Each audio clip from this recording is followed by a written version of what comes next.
Assalamualaikum warahmatullahi wabarakatuh.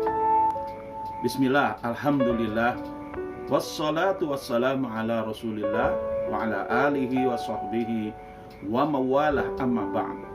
Qala Allah Ta'ala fi kitabihil karim wa huwa asdaqul qailin. A'udzu billahi minasyaitonir rajim.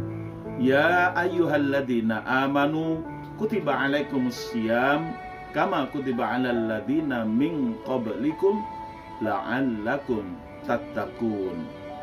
Shadaqallahul azim. Allahumma arhamna bil Qur'an.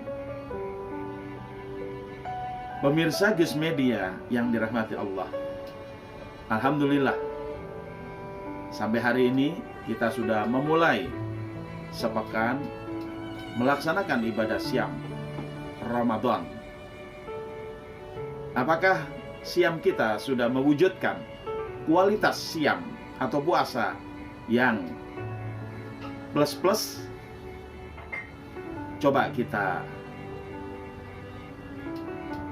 teliti kembali dan kita canangkan bagaimana cara mewujudkan kualitas puasa yang plus-plus.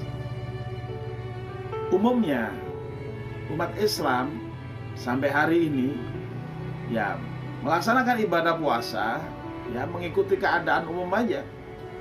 Karena ada masuk bulan Ramadan ya puasa, ada tarawih ya ikut tarawih, ada imsak ya ikut imsak. Tapi tidak sedikit yang dalam hal ini cukup lalai di dalam melaksanakan ibadah puasa.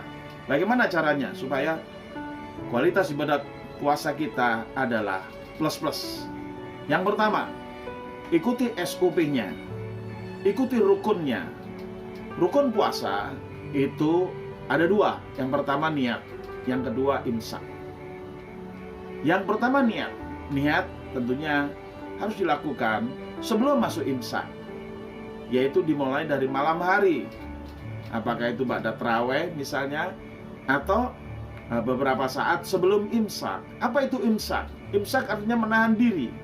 Hakikat puasa adalah imsak, menahan diri dari makan, dari minum, dari hubungan suami istri. Itu makna daripada syam, yaitu imsak. Banyak orang yang salah paham bahwa imsak itu 10 menit menjelang waktu subuh. Sebenarnya itu adalah persiapan untuk imsak. Imsak itu pas adzan subuh. Setelah itu imsak terus.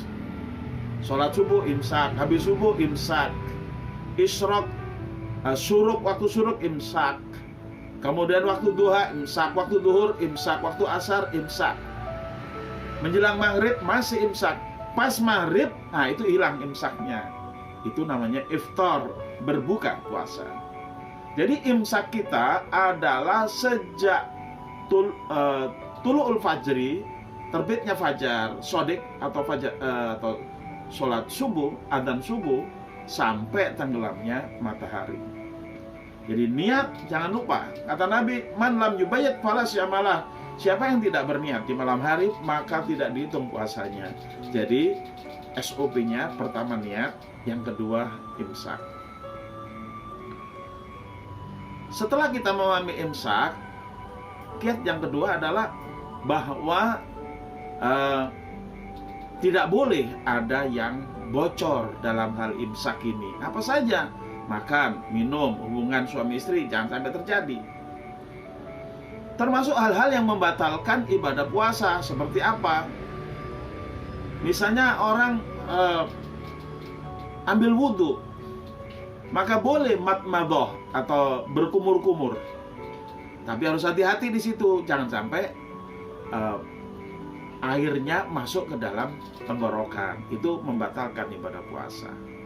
Demikian juga air yang masuk melalui telinga atau hidung yang bisa masuk ke rongga otak, itu membatalkan ibadah puasa. Jadi harus diperhatikan hal-hal yang membatalkan ibadah puasa. Termasuk hal-hal yang membatalkan pahala ibadah puasa juga harus diperhatikan. Nabi pernah bersabda, rubba shaimin laisa lahu jaza illa alju wal atos. Betapa banyak orang yang berpuasa tapi tidak ada pahalanya, kecuali hanya lapar dan haus. Oleh karena itu, hal-hal yang membatalkan ibadah puasa dan juga yang membatalkan pahala ibadah puasa harus dikawal ketat, jangan sampai terjadi.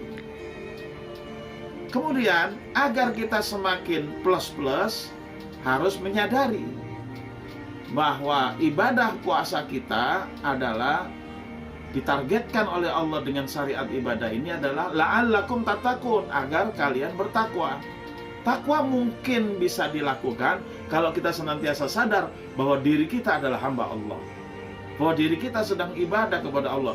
Puasa melatih kita agar menyadari posisi kita sebagai hamba Allah, sebagai makhluk Allah, sebagai ibadullah yang beribadah hanya kepada satu Tuhan, yaitu Allah Subhanahu wa ta'ala. Oleh karena itu ibadah kita akan plus-plus kalau setelah iftar maghrib itu kita masih menyadari bahwa kita sedang posisinya adalah sebagai hamba Allah, dan Allah ciptakan kita tidak lain dan tidak bukan adalah untuk beribadah, baik yang mahdho seperti puasa maupun yang ghairu mahdho, yang di luar puasa, seperti kepedulian sosial, seperti menuntut ilmu, seperti dakwah, amar ma'ruf nahi mungkar dan lain-lain. Oleh karena itu di malam hari kita juga dilatih oleh Allah SWT di bulan puasa ini dengan adanya ibadah tarawih, agar kita menyadari kembali dalam sholat-sholat kita, di mana sholat tarawih itu 2 rakaat di zaman Khalifah Umar sampai 20 rakaat ditambah 3 rakaat 23 rakaat. Ini cukup panjang periodenya, antara 1 jam sampai 2 jam. Maka dalam hal ini kita dilatih untuk menyadari bahwa kita sedang ibadah kepada Allah SWT. Itu akan membuat kita, ibadah kita itu, puasa kita itu plus-plus. Oleh karena itu jangan sampai puasa kita hanya diisi dengan tidur. Walaupun tidurnya orang berpuasa itu ibadah katanya. Kenapa? Karena tidak membatalkan ibadah puasa. Tapi kalau ibadah kita, puasa kita hanya diisi dengan tidur dari pagi sampai siang, hanya jeda zuhur lalu tidur lagi, jeda asar tidur lagi, maka sungguh nilai puasa kita kurang plusnya. Tapi kalau kita isi dengan tilawah, kita isi dengan thalab ilmu, kita isi dengan birrul walidain, kita isi bahkan dengan dakwah dan jihad fisabilillah, maka ibadah kita adalah plus-plus. Mudah-mudahan saudara-saudara kaum muslimin dan muslimat rahmati Allah bisa mewujudkan kualitas ibadah yang plus-plus. Semoga bermanfaat. Assalamualaikum warahmatullahi wabarakatuh.